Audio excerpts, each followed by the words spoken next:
పాలకపక్షమా ప్రతిపక్షమా కాదు, ప్రజల పక్షాన నిలబడే పార్టీ వైసీపీ పార్టీ అని గురజాల మాజీ ఎమ్మెల్యే కాసు మహేష్ రెడ్డి అన్నారు. ఈ సందర్భంగా మాట్లాడుతూ ఈ రోజు పండించిన పంటకు గిట్టుబాటు ధర లేక రైతులు అష్టకష్టాలు పడుతున్నాడని, గిట్టుబాటు ధర కల్పించలేని ఈ ప్రభుత్వం, యూరియా అందించలేని ఈ ప్రభుత్వం ఉంటే ఎంత పోతే ఎంత అని కాసు అన్నారు. జగన్మోహన్ రెడ్డి ప్రభుత్వంలో వ్యవసాయం పండుగలా సాగిందని, ఈ రోజు చంద్రబాబు నాయుడు నాయకత్వంలో వ్యవసాయం ఒక దండగగా మారిందని ఎద్దేవా చేశారు. రైతుకు న్యాయం జరగాలని నిరసన కార్యక్రమం చేపడితే చంద్రబాబు నాయుడు పోలీసులతో అడ్డుకుంటున్నారన్నారు. పాలక పక్షమా ప్రతిపక్షమా కాదు, జగన్మోహన్ రెడ్డి గారి నాయకత్వంలో వైఎస్ఆర్సీపీ పార్టీ కార్యకర్తలు నాయకులు నిలబడేది ప్రజల పక్షాన.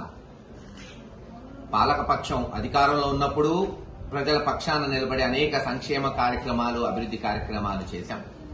ఈ రోజు ప్రతిపక్షంలో ఉన్నప్పుడు కూడా మొదటి నెల నుంచే పోరాటం మొదలుపెట్టి ప్రజల పక్షాన నిలబడ్డాడు జగన్మోహన్ రెడ్డి గారు. ఈ రోజున మీరు చూస్తే ఆంధ్ర రాష్ట్రంలో రైతు కూలి ఏదైతే రెండు కళ్లు మన సమాజానికి అనుకుంటామో అష్ట కష్టాల్లో ఉన్నాడు. పండించిన పంటకు గిట్టుబాటు ధర లేదు, సరే నీళ్లు వచ్చినాయి, వానలు పడినాయి, పంటలు వేసుకుంటే యూరియాని కూడా అందించలేని పరిస్థితిలో ఉంది ఈ ప్రభుత్వం. గిట్టుబాటు ధర కల్పించలేని ఈ ప్రభుత్వం, యూరియాని అందించలేని ప్రభుత్వం ఉంటే అంత పోతే అంత ఈరోజు ఆంధ్ర రాష్ట్ర ప్రజలు ఆలోచించుకోవాలి. గతంలో వ్యవసాయం ఎలా ఉంది, జగన్మోహన్ రెడ్డి గారి నాయకత్వంలో ఒక పండగలాగా చేశారు. ఈ రోజు మరోసారి చంద్రబాబు నాయుడు గారి నాయకత్వంలో ఒక దండగా వ్యవసాయం అన్నట్టు వ్యవహరిస్తుంది ఈ ప్రభుత్వం.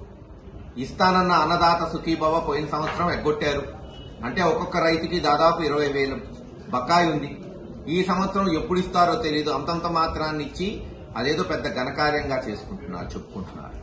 అందుకే ఇప్పుడేం ఎన్నికలు లేవు, కానీ జగన్మోహన్ రెడ్డి గారి నాయకత్వంలో రైతులకి న్యాయం జరగాలి, వాళ్ల బలం రాష్ట్ర ప్రభుత్వానికి, కేంద్ర ప్రభుత్వానికి తెలియజేయాలని ఆంధ్ర రాష్ట్రంలోని ప్రతి రెవెన్యూ డివిజన్లోని ఆర్డీఓ ఆఫీస్ కి ర్యాలీగా పోయి మా నిరసన తెలియజేస్తూ మా యొక్క రైతుల యొక్క విజ్ఞప్తిని ప్రజల దృష్టి నుంచి ప్రభుత్వం దృష్టికి తీసుకెళ్లేటట్టు ప్రయత్నం చేస్తున్నాం. కానీ దానికి అధికార పక్షం చంద్రబాబు నాయుడు గారు పోలీసులు అడ్డం పెట్టుకుని ఈరోజు ప్రతిపక్షాల గళం నొక్కేయడానికి ప్రయత్నం చేయటం ఎంతవరకు సమంజసమో ప్రజలు అర్థం చేసుకోవాలి.